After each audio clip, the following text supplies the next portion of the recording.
No फिकर के कार्यक्रम हम क्यों ना पूछे में आप सभी का स्वागत है।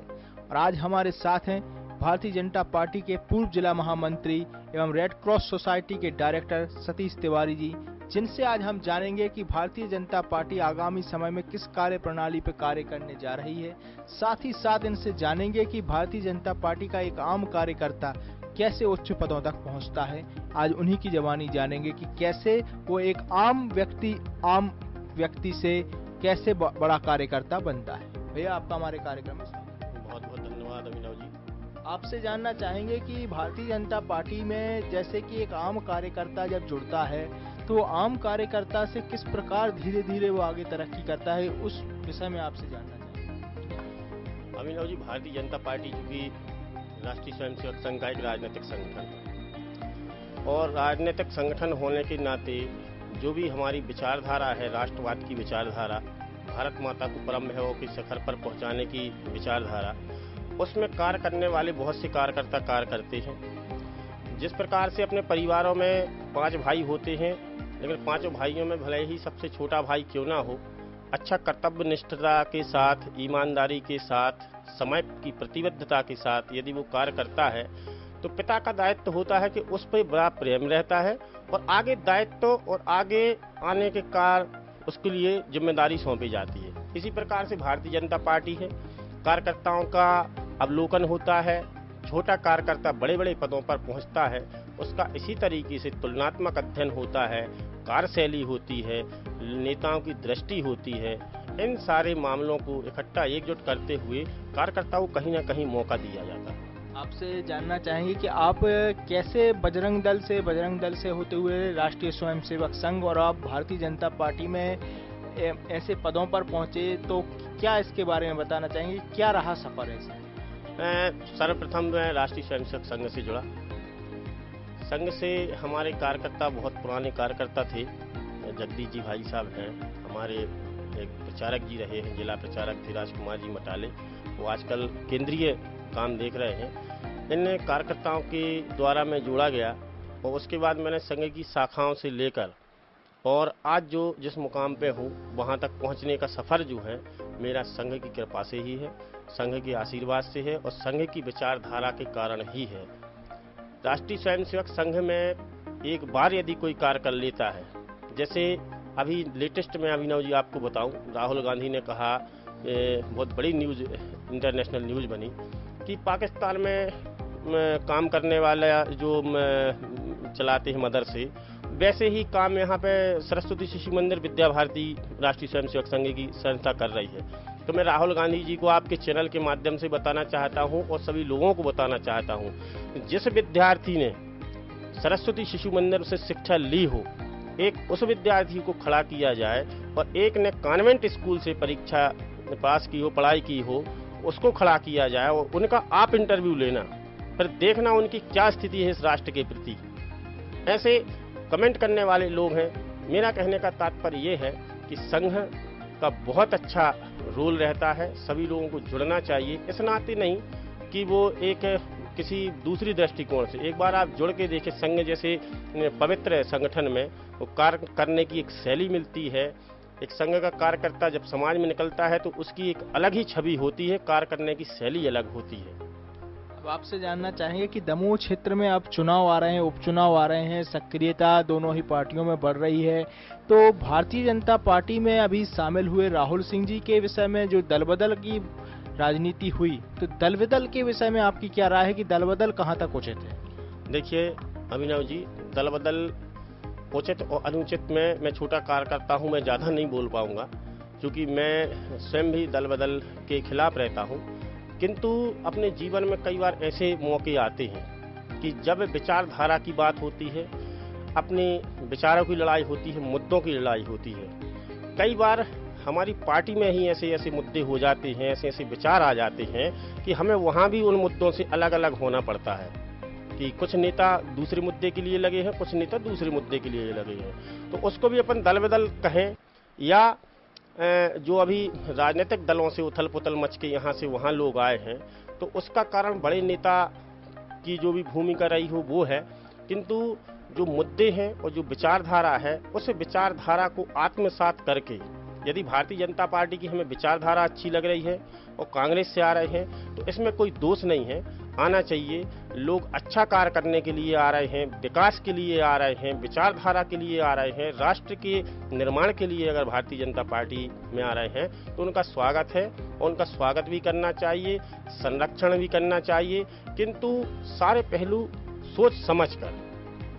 जैसे कि भारतीय जनता पार्टी में आपने बात की कि संघ के कई ऐसे लोग रहते हैं जो कि युवा अवस्था से संघ से जुड़ जाते हैं और वो धीरे धीरे संघ से बढ़ते हुए भारतीय जनता पार्टी में पहुंचते हैं। ऐसे भी कई कार्यकर्ता होंगे जिन्होंने भारतीय जनता पार्टी को 2 सीटों से पूर्ण बहुमत तक पहुंचाया है। तो कहीं ना कहीं ये भी कहा जा सकता है कि यहाँ पे सत्ता की वजह से उन पार्टी के कार्यकर्ताओं को दरकिनार करके एक बार राहुल सिंह को टिकट दी गई। देखिए, ऐसा है, राहुल सिंह जी अब हमारे पार्टी के कार्यकर्ता हैं, नेता हैं और विनिंग कैंडिडेट हैं। जैसा कि पूरे देश के अंदर फार्मूला, चाहे वो कांग्रेस हो चाहे भाजपा हो, कांग्रेस ने दल बदल नहीं किया।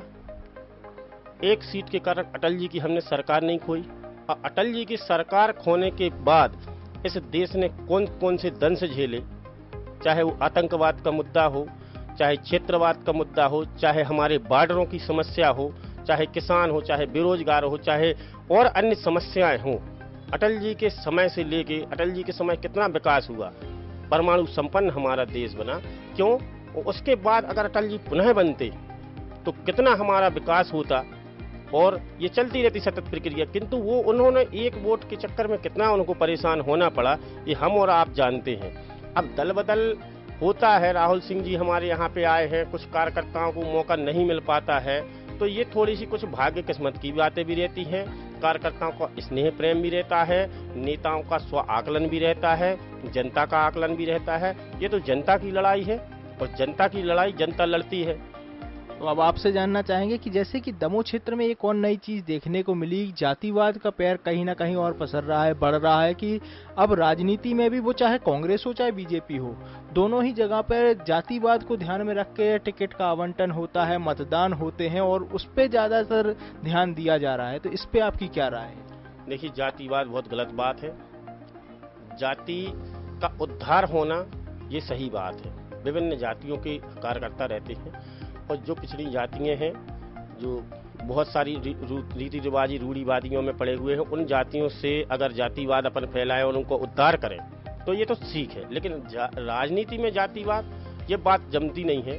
किंतु अब वास्तव में कोई भी दल हो, चाहे वो भारतीय जनता पार्टी हो चाहे कांग्रेस हो, कहीं ना कहीं उनकी प्रति सभी लोगों का एक जातीय फोकस तो होता है और एक उसका फोकस होने का बहुत बड़ा कारण ये भी है कि जिस जाति से बिलोंग करते हो उसे उन जातियों के लोग भी कहते अरे भैया हमारी जाति को, तो राजनेताओं का भी एक ये मन हो जाता है कि यार इनकी जाति के इतनी वोट बैंक है तो फलाने जाति का ही अपन कैंडिडेट उतारेंगे तो आसानी रहेगी जीतने में।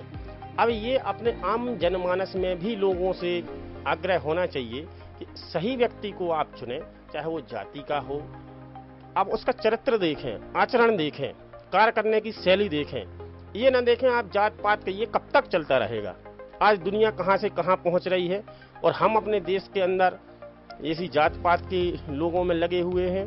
तो मेरा आग्रह ये है कि राजनीति में तो जो चल रहा है उसको अपन बदल नहीं सकते, अपनी क्षमता नहीं है, किंतु आम जनजीवन में आपके चैनल के माध्यम से लोगों से आग्रह करूंगा कि अपनी जाति का चश्मा उतार के लोगों को रखना चाहिए, अच्छे व्यक्तियों को मौका मिलना चाहिए। अब आपसे जानना चाहेंगे कि जैसे कि आपने बात की कि भारतीय जनता पार्टी के कार्यकर्ताओं के विषय में, तो जैसे कि अभी माननीय शिवराज सिंह जी दमोह में आए थे तो एक आमंत्रण पत्र छपा, तो आमंत्रण पत्र में पूर्व वित्त मंत्री जयंत मलैया, पूर्व विधायक लखन पटेल, पूर्व विधायक और सांसद रहे रामकृष्ण कुशमरिया, इनके नाम नहीं देखने को मिले, तो जिस पर काफी राजनीति गर्म भी हुई। तो इस पर आपकी क्या राय है? अभिनव भाई, ये मैटर था, ये नालायक लोगों के द्वारा फैलाया गया मैटर था। मैं उनको नालायक इसलिए बोलूँगा क्योंकि सरकारी जो कार्ड छपता है, जिसको कलेक्टर छापता है, उसका एक विधिवत प्रोटोकॉल रहता है। ये जयंत भैया भी अच्छे से समझते हैं। वो छोटे मोटे नेता नहीं हैं, लोग वाग समझें। जिस तरीके से लोगों ने उनकी छवि को धूमिल करने का प्रयास किया, वो एक बहुत वरिष्ठ नेता हैं, समझदार नेता हैं, वो सारे पहलुओं को समझते हैं। आदरणीय लखन भैया हैं, चाहे कुसमरिया जी हैं, इनको बहुत समय हो गया है राजनीति करते करते। तो ये कलेक्टर का भी एक प्रोटोकॉल होता है। तो भैया जैसे आपसे इसमें जानना चाहेंगे कि प्रीतम सिंह जी राजनीतिक तरीके से तो पद पर हैं, लेकिन शासकीय स्तर पर उनका नाम कैसे आ सकता है? उसका जवाब भी मैं अभिनव देता हूँ। जिस पार्टी की सत्ता रहती है उसका रूलिंग पार्टी का जिला अध्यक्ष बहुत पावर रखता है और उसको हर कार्यक्रम में आमंत्रण करने का प्रोटोकॉल रहता है। चाहे वो अब केंद्र में गवर्नमेंट हो, चाहे रेलवे का कोई कार्यक्रम हो, तो जिलाध्यक्ष का प्रोटोकॉल रहता है। चाहे अपने प्रदेश सरकार की गवर्नमेंट हो, उसमें कलेक्टेड में भी उसका प्रोटोकॉल रहता है। और कार्यक्रमों में तो अनिवार्य रूप से प्रोटोकॉल रहता ही है। तो अब आपसे जानना चाहेंगे कि दमोह क्षेत्र में अब चुनाव है, तो चुनाव के साथ साथ दमोह के विकास के लिए आप क्या सोचते हैं कि अब ऐसी क्या क्या कार्य होने चाहिए जिससे कि दमोह के युवाओं को रोजगार मिल सके, दमोह के शिक्षा स्तर को बढ़ाया जा सके, यहाँ पे जैसे कि सफाई की व्यवस्था को अच्छा किया जा सके, ऐसे आपके क्या विचार? अभिनव भाई, सबसे महत्वपूर्ण बात आपने कही। मैं आपको समझ गया कि आपने दमोह की नब्ज को पकड़ा है। सबसे अच्छा और सबसे जरूरी मुद्दा जो यहाँ पर है वह बेरोजगारी का ही मुद्दा है, क्योंकि हमारे युवा इतने ज्यादा परेशान हैं। आज उनके चेहरों को हम देखते हैं, लोग बाग हमसे कहते हैं भैया कुछ काम बताओ। तो सबसे बड़ी समस्या यदि दमोह के अंदर जो है वो रोजगार की समस्या है। अब वो केंद्र सरकार किसकी है किसकी नहीं है वो आता रहता है जाता रहता है, ये हमारे दमोह का काम है। इसको अपन राजनीतिक चश्मा को उतार के देखें। जो धनवान लोग हैं, पूंजीपति लोग हैं, उनका भी एक स्टार्टअप करने का कर्तव्य बनता है दमोह के प्रति।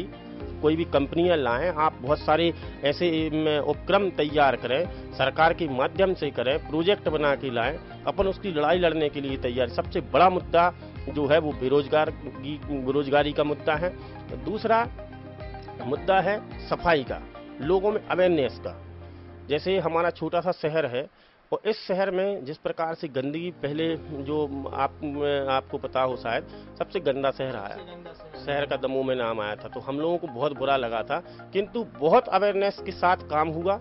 भारतीय जनता पार्टी की सरकार ने अपने पूरे नगरीय क्षेत्र में बहुत अच्छा काम करने का प्रयास किया और अब बहुत अच्छा है, किंतु अभी भी बहुत सारा काम होने की आवश्यकता है। कुछ बिना प्लानिंग के काम जरूर इस दमोह के अंदर हुए हैं और अभी भी हो रहे हैं। आखिरी प्रश्न आपसे कि अब आपका भविष्य किस प्रकार होगा, कि क्या आप राजनीति के साथ साथ चुनाव में भी सक्रिय होंगे? चुनाव लड़ते हम आपको देख सकते हैं, क्योंकि राजनीति में तो आपके कई फैन फॉलोअर्स देखे जा रहे हैं, कई आपके समर्थक हैं, लेकिन क्या आप आगामी समय में चुनाव लड़ते भी देखे जा सकते हैं? अभिनव जी, राजनीतिक दल में काम करने वाला व्यक्ति हमेशा चाहता है कि उसका जो प्रसाद है, जैसे हम कथा कीर्तन में बैठते हैं, उसके प्रसाद की जब तक ना लें वो प्रसाद, तो वो कथा कीर्तन पूरी नहीं मानी जाती। कहीं दर्शनिक स्थल पे जाएं तो प्रसाद जो है वो जरूरी है। तो राजनीतिक दल में भी काम करने वाला व्यक्ति जो रहता है, उसका कभी ना कभी ये मन में ये आता है कि हम भी चुनाव लड़ें। राष्ट्रीय स्वयंसेवक संघ के कार्यकर्ता होने के नाते, भाजपा के कार्यकर्ता होने के नाते जो संगठन तय करेगा मैं वो करूंगा, किंतु मन में प्रबल इच्छा है चुनाव लड़ने की। और आने वाले समय में आप सभी के सहयोग से, कार्यकर्ताओं के सहयोग से जरूर चुनाव में। तो विधानसभा चुनाव या नगर पालिका चुनाव? अभी तो देखिए, मैं राहुल सिंह जी को हमारे मुख्यमंत्री प्रदेश अध्यक्ष बी डी शर्मा जी घोषित कर चुके हैं, तो उनका सभी प्रकार से मैं पार्टी का सहयोग करूंगा, तन मन धन से पार्टी का सहयोग करूंगा, बढ़ चढ़ के पूरी पार्टी का काम करूंगा। उसके बाद नगरीय निकाय चुनाव की जरूर आपने जो बात कही है मेरी दावेदारी है, और नगरीय निकाय चुनाव में मैं जरूर पार्टी से आग्रह निवेदन करूंगा कि मुझे प्रत्याशी बनाएं। हमारे कार्यक्रम के लिए समय निकालने के लिए धन्यवाद।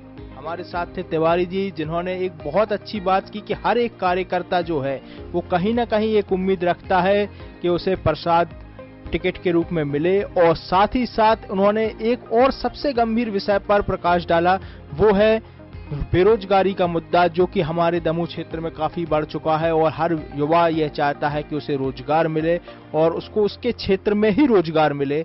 तो इस विषय पर मैं अब चाहूंगा कि हर क्षेत्र का वासी यह इस पर ध्यान दे कि दमोह क्षेत्र में भी रोजगार की व्यवस्था की जाए।